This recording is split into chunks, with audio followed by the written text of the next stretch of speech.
What's up, everybody? I want to talk to you today about Update 13, Week 4A.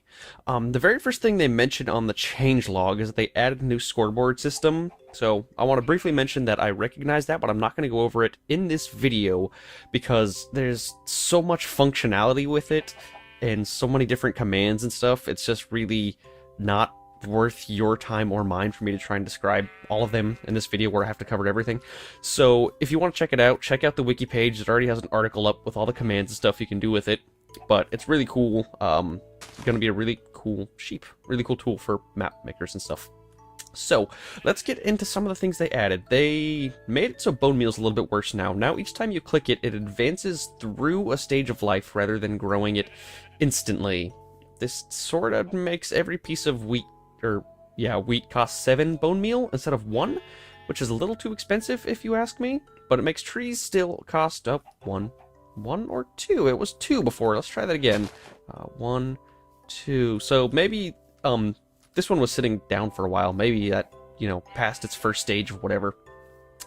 Anyways, if you ask me, I think it'd be fine if they maybe just gave you more bone meal per bone or something, but it seems like a little low at the moment. Now, they also did some stuff with dispensers. We'll let this sheep chill there for a second. Let me throw these guys down here. Actually, let's start with this over here. Dispensers can now automatically use bone meal. So when I click on this, it should... Actually, let's get rid of that. I don't want it actually growing. You'll see the little green sparkles in place because, yeah, we have bone meal inside these dispensers. So we'll pretty much do the same thing as right-clicking. However, it's not the same thing in all scenarios. There's seeds inside each of these things, but it doesn't grow the seeds automatically. So it's pretty much based on the item. It's not like it automatically right-clicks for you. But there's some other cool things you can do with it, and I should have those cool things hiding behind this here sheep. So you can see, oh, you know what? I forgot to grab dye. Let me grab some dye real quick, because I wanted to show you that, no, this, oh, it's already in there, that's why. It doesn't work for dyeing sheep automatically, just like it didn't work with the seeds over there. But you can, I threw this stuff in here, but you can do stuff like throw in flint and steel to automatically start a fire, usually. It usually starts a fire. I wonder why it did this time. Oh, maybe it's something else. Alright, well, let's do it again. Oh, you know what's happening here? There's a flint and steel in there, and I'm clicking, nothing's happening. That might be because I have a button on the face. Let's try it again. There we go. Yeah. Okay, so that's a good way to start fires. It'd be a really cool way, I think, to have a room or something catch on fire at the press of a button in an adventure map now.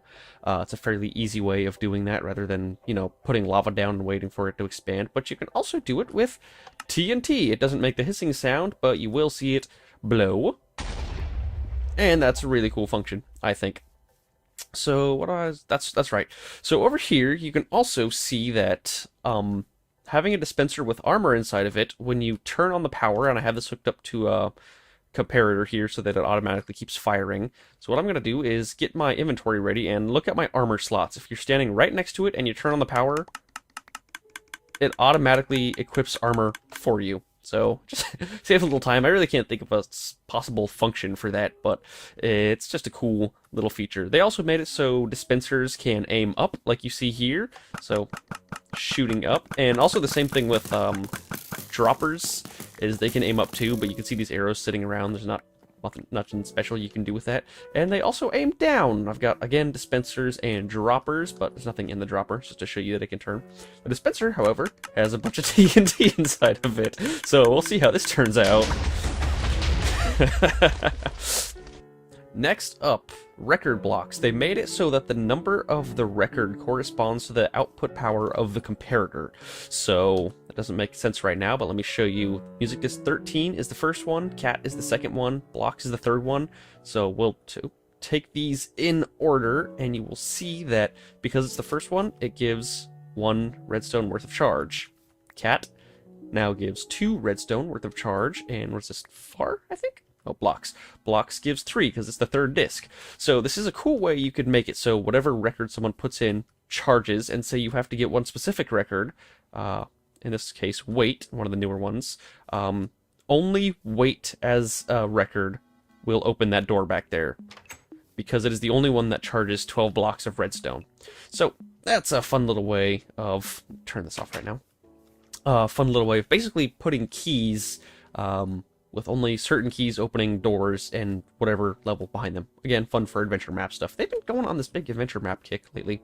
So they also made it so you can get the full half stones for normal and sandstone. Normal, this is what a normal smooth sandstone blocks looks like, but this is what a double half slab block looks like, and you do it by typing in those commands. There's still no way of getting it in creative right now, but if you're familiar with commands, that's the way to do it. Last up on the list is that items are, I guess not very last up, but last thing I can really illustrate is items are, or monsters are afraid of minecart tracks now. Notice this chicken is just chilling right there. They're still willing to cross tracks in order to... Creeper, get out of the freaking pit. They're still willing to cross tracks in order to get to where they need to go, but they will never land or stay standing on a track. So since this chicken has no choice of anywhere to go, he's just going to stay in the middle. However, if we were to give him an option to get out of here somehow, he would eventually decide he wants to go right here, and then he'll pathfind his way up there. So they also threw some other things in here that are kind of hard to illustrate. These are really just bug changes, but I think they're fairly major, so other people won't really probably talk about them, but I wanted to state a few of them. They made it so you stopped losing your achievements after updates, so that's a minor inconvenience finally out of the way. Floating water no longer drags the player in creative mode. A little annoying thing they fixed. Chests no longer stay opened when they're not open anymore. That was a small glitch they fixed. And boats and minecarts no longer drop when destroyed in creative. Actually, I can illustrate that. So let's see if this works for minecarts with hoppers. Throw this right here, I guess. And yeah, so when you're in creative mode, it no longer just drops them. They just disappear. So a small annoying thing that they finally fixed. Also, it says in the changelog, hopper, minecart behave like they are on powered activated rail, even if they never touched one. But if you recall from my last video, it was accepting items before it ever touched the activator rail, and it's still doing so here. So I don't know exactly what that's about, but I'm presuming it's probably a feature they're going to be changing possibly a few more times before 1.5 comes out, so I'm not going to worry about the dynamics of it quite yet. Anyways, that about covers it for today. I have a special video coming out tomorrow, a Minecraft 3D animation at noon, so make sure to keep your eyes peeled for that, guys, and everything else is still mostly on track, so I will see you guys later.